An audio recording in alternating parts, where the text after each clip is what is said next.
प्यारे दोस्तों, आप सभी का मैथ ऑफ खावा में हार्दिक स्वागत है। मैं रामानंद यादव। मैं आज क्लास 10 मैथ का प्रश्नावली 9.1 का 5वां क्वेश्चन बनाने जा रहा हूं। इसके पहले मैं 2 वीडियो अपलोड कर चुका हूं, 1 से क्वेश्चन नंबर 4 तक का। आज हमारा 5वां क्वेश्चन क्या कहता है कि भूमि से 60 मीटर की ऊंचाई पर एक पतंग उड़ रही है। यानी ज़मीन से 60 मीटर की ऊंचाई पर पतंग उड़ रही है। पतंग में लगी डोरी को अस्थायी रूप से भूमि के एक बिंदु से बांध दिया गया है। भूमि के साथ डोरी का झुकाव 60 डिग्री है। यह मानकर कि डोरी में कोई ढील नहीं है, डोरी की लंबाई ज्ञात कीजिए। तो हम पहले इसको फिगर से समझाते हैं। सबसे पहले हम इसका फिगर बनाते हैं।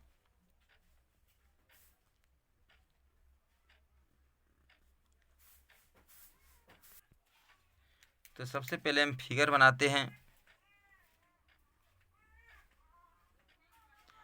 मान लिया जाए यहाँ पर ये पतंग है। ये क्या है? पतंग।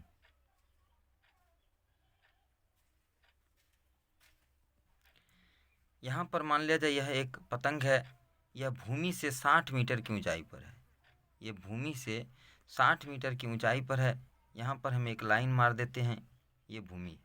मान लिया जाए ये भूमि है और यहाँ से ये 60 मीटर की ऊंचाई पर पतंग उड़ रही है और यह डोर है। यहाँ से इसको हम मिला देते हैं। तो ये क्या है? डोरी है। ये क्या है? डोरी है। यहाँ पर कितना डिग्री का कोण बनेगा? 90 डिग्री। तो भूमि से 60 मीटर की ऊंचाई, ये भूमि से 60 मीटर की ऊंचाई पर पतंग है। यहाँ पर उड़ रही है पतंग। ये एक डोरी है जो भूमि के साथ ये 60 डिग्री का उन्नयन कोण भी बनाती है। तो हमें कह रहा है कि डोरी की लंबाई निकालने के लिए। तो ये मान लिया जाए ए दे दिया, इसका नाम बी दे दिया और ये सी दे दिया। यानी ए एक पतंग है। ए एक पतंग है जो भूमि से 60 मीटर की ऊंचाई पर उड़ रही है। ए सी एक डोरी है जो भूमि के साथ 60 डिग्री का उन्नयन कोण बनाती है। तब हम लिखेंगे इधर, माना कि ए एक पतंग है। माना कि ए एक पतंग सॉल्यूशन। माना कि एक पतंग है जो भूमि से 60 मीटर की ऊंचाई 60 मीटर की ऊंचाई पर उड़ रही है।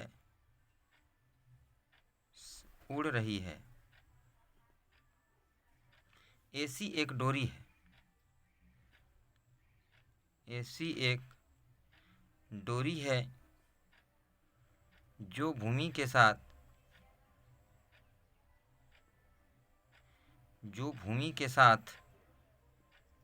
60 डिग्री का उन्नयन कोण बनाती है। 60 डिग्री का उन्नयन कोण बनाती है। तो हमें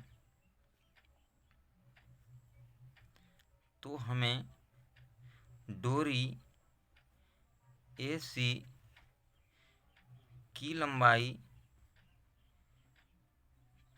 ज्ञात करनी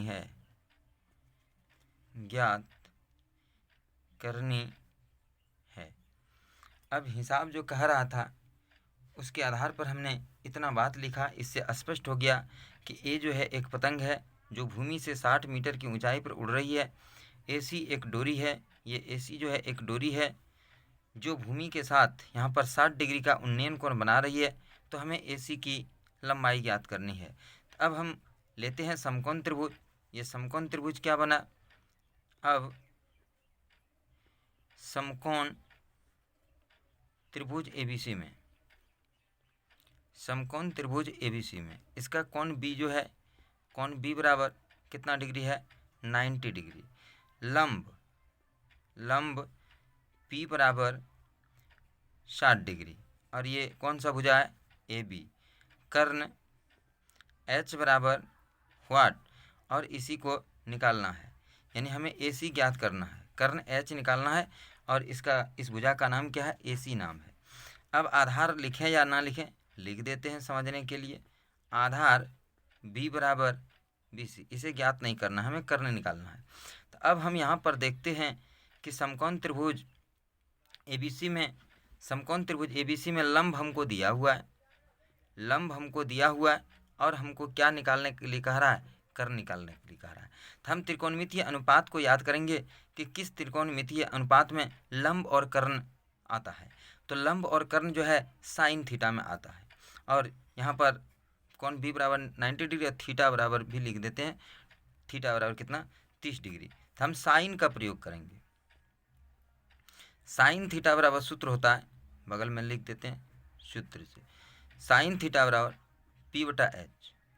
अब यहाँ पर थीटा के जगह पर हम 60 डिग्री लिखेंगे, और पी के जगह पर हम क्या लिखेंगे, ए बी, और एच के जगह पर हम क्या लिखेंगे, ए सी। अब साइन 60 डिग्री का मान होता है √3/2, और ए बी बराबर हमको दिया हुआ है कितना, 60।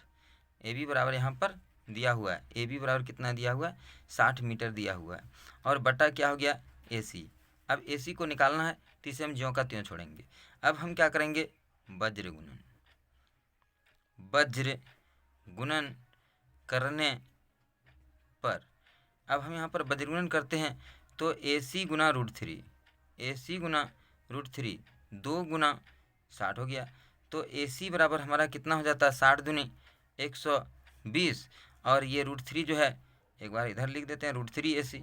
तो ए सी बराबर हमारा क्या हो जाता है, 120, और ये गुणाम है, इधर आके भाग लग जाता है। अब हम क्या करते हैं, हरों का परिमयकरण कर देंगे। ए सी बराबर 120 बटा √3 है, तो इसको ऊपर नीचे √3 से हम गुना कर देंगे। तो ये कितना हो जाएगा, 120 √3, और √3 गुना √3 क्या होता है, 3 होता है। अब इससे ये कट जाएगा, 40 बार में कट जाएगा। तो हमारा ए सी बराबर क्या आ जाता है, ए सी बराबर आ जाता है 40√3 मीटर। अब यह क्या हो गया, पतंग की डोरी की लंबाई हो गई। तो अब लिखेंगे अंत में, अतः पतंग की डोरी की लंबाई बराबर 40√3 मीटर, और ये हमारा क्या हो गया, आंसर हो गया।